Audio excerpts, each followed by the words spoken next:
नहीं हूँ, एजुकेशन के फील्ड से नहीं हूँ। मैं एक कलाकार हूँ, एक आर्टिस्ट हूँ, एक क्रिएटिव इंसान हूँ।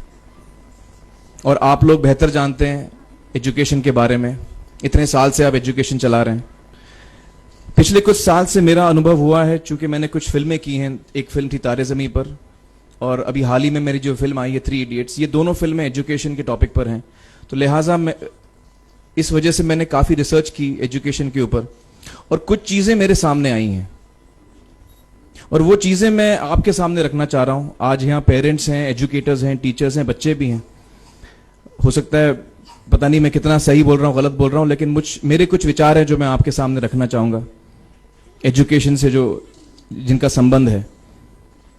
और वो ये कि सबसे पहले तो हर बच्चा खास होता है। ये मैंने डिस्कवर किया अपने रिसर्च में। हर बच्चा खास होता है।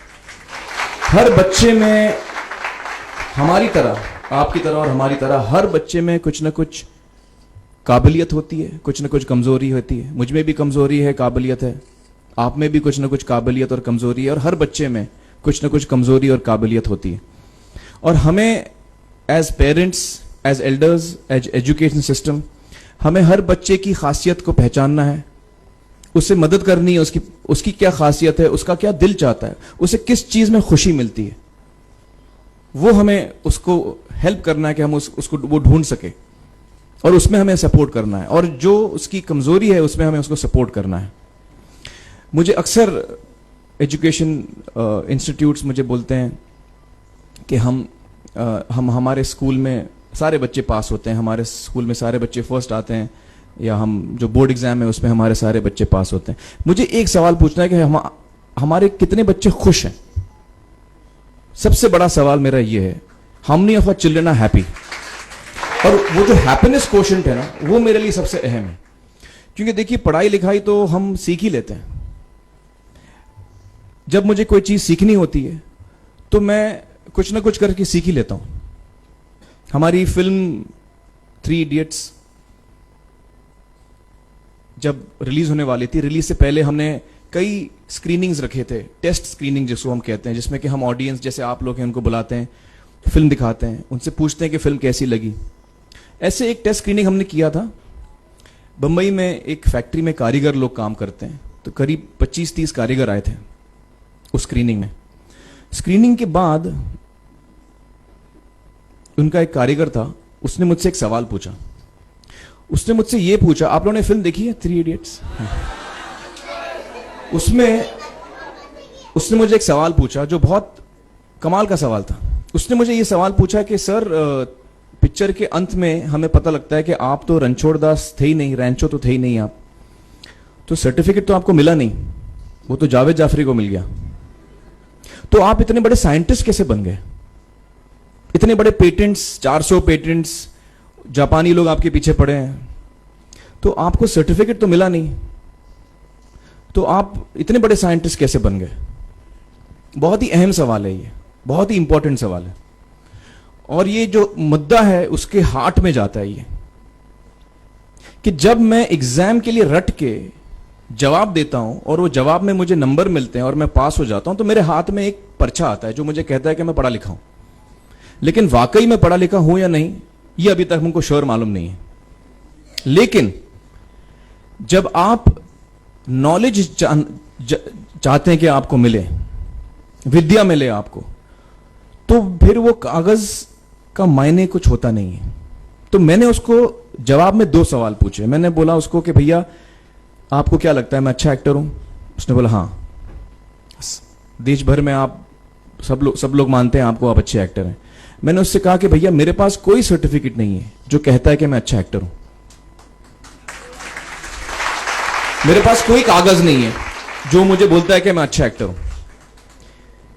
मैंने फिर उससे एक सवाल पूछा कि मैंने सुना आप बहुत अच्छे कटर हैं, आपके जो बॉस मुझे बताते हैं कि आप उनके मेन कटर हैं और आपकी बड़ी इज्जत करते हैं वो, आपके पास कोई पर्चा है, सर्टिफिकेट है जो मुझे बताता है कि आप कटर हो? उसने बोला नहीं सर। तो मैंने बोला आपका जवाब आपको इधर ही मिल गया। Education is beyond marks, education is beyond grades, education is what you learn. और मेरी इच्छा है कि हिंदुस्तान में हम एजुकेशन को इस नजरिए से देखें कि हम अपने बच्चों को वाकई शिक्षा दें। और शिक्षा हम खुशी से दें, क्योंकि शिक्षा में सिर्फ ज्ञान नहीं होता, शिक्षा में एक और चीज मिली हुई होती है, वो ये है कि हम अपने बच्चों को डेवलप करते हैं एज ह्यूमन बींग्स। आगे चल के वो जिंदगी में अच्छे इंसान बने, आगे चल के वो अपने पैरों पे खड़े रह सकें, आगे चल के वो इज्जत की जिंदगी जी सकें, आगे चल के वो दूसरों के बारे में ध्यान रखें, आगे चल के वो किसी के चेहरे पे मुस्कुराहट ला सकें, आगे चल के वो किसी की मदद कर सकें। This is what we should develop of our children. ये मेरी फीलिंग है।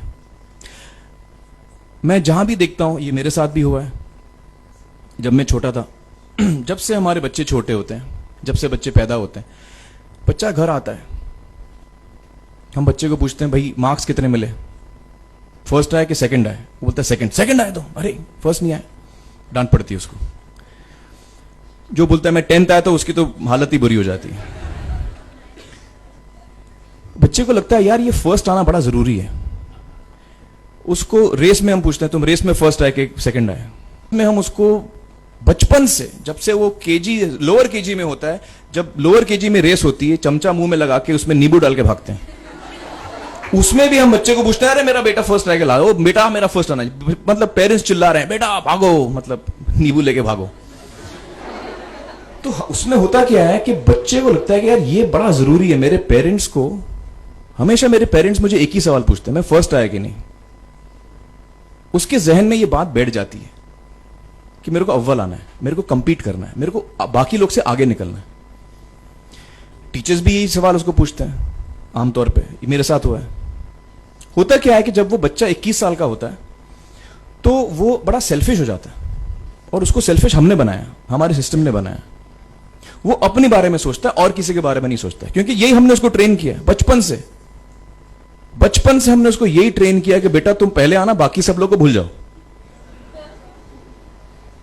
तो जब वो नौजवान बनता है तो उसका नजरिया सोसाइटी की तरफ यही हो जाता है कि भैया मुझे आगे बढ़ना है, बाकी सब बाय हुक और by crook I must succeed, I don't care about anybody else.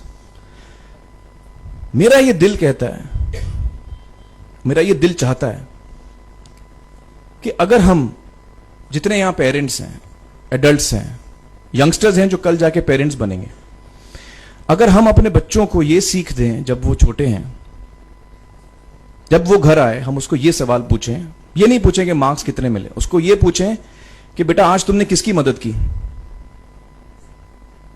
आज तुमने किसके चेहरे पे मुस्कुराहट लाई। अगर हम उसको ये पूछें तो उसको ये लगेगा कि यार जरूरी ये है। मेरे पेरेंट्स मुझे हमेशा ये पूछते हैं, मार्क्स का तो कभी पूछते नहीं, वो मुझसे ये पूछते हैं कि भैया तुमने किसको हेल्प किया आज। तो हेल्प करना लोगों को, लोगों के बारे में सोचना, लोगों के चेहरे पे मुस्कुराहट लाना, ये मेरे पेरेंट्स के लिए बड़ा इंपॉर्टेंट है। साइकोलॉजिकली वो इस चीज के साथ बड़ा होगा। स्कूल वही जाएगा, पढ़ाई लिखाई वही करेगा, वो उसका नजरिया थोड़ा बदल जाएगा।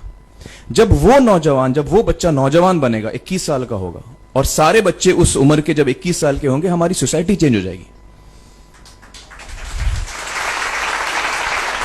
क्योंकि तब हमारी सोसाइटी में ऐसे नौजवान होंगे जो खुद के बारे में नहीं सोच रहे, दूसरों के बारे में सोच रहे हैं। तो मुझे लगता है कि सबसे बड़ी चीज जो हमारे एजुकेशन सिस्टम में मैं देखना चाहूंगा, जो मैंने अपने स्कूल लाइफ में नहीं देखी, कि हमको ये अहमियत इस पे दी जा रही है कि हम अपने आसपास के बच्चों को कितना हेल्प कर रहे हैं। ये एक बहुत बड़ी तब्दीली अगर आ जाए तो मुझे लगता है कि हमारा देश बहुत सुधर सकता है, बहुत बदल सकता है।